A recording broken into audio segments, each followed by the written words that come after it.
சின்ன மருமகள் சீரியல் இன்னைக்கான எபிசோடில் சாவித்திரி வந்து ராஜாங்கத்துக்கிட்ட சொல்லிக்கிட்டு இருப்பாங்க, என் பொண்ணுக்கும் அந்த பிச்சைக்காரனுக்கும் உறவை வந்து முடிச்சு விட்டுட்டேன் அப்படின்னு சொல்லிட்டு.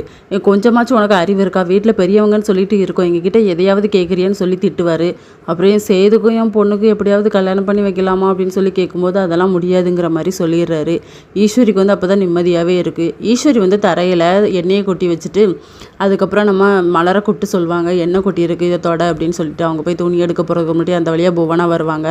புவனாவை காப்பாற்றுற மாதிரி ஐஸ்வர்யா வந்து அதில் போய் வலிக்கு விழுந்துருவாங்க. அப்புறம் ராஜாங்க வந்து என் பொண்டாட்டியை காப்பாற்றினதுக்கு ரொம்ப நன்றிமா, நான் அவள் விழுந்துனானா அவ்வளோந்தான் அப்படின்னு சொல்லிட்டு இருப்பார்.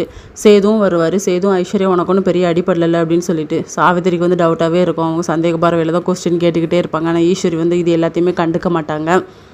அடுத்த சீனில் செல்லப்பாண்டிக்கு வந்து செம கோவமாக இருக்கும். மாப்பிள்ளை இன்னொருக்கள் என்ன பண்ணிக்க போகிறாருன்னு விஷயம் தெரிஞ்சோடனே ஆட்களை கூட்டிகிட்டு போய் கேட்கலான்னு சொல்லுவார். ஆனால் தமிழ் சொல்லுவாங்க, இப்போ வேண்டாம்ப்பா, நான் சொல்கிற அன்னைக்கு போகலாம் அப்படின்னு சொல்லிட்டு. ஈஸ்வரி வந்து ராஜாங்கத்துக்கிட்ட கேட்பாங்க, பேசாமல் ஐஸ்வர்யாவுக்கும் சேதுக்குமே கல்யாணம் பண்ணி வைக்கலாம் மாமா அப்படின்னு சொல்லி. இதோட அன்னைக்கான எபிசோட் முடியுது.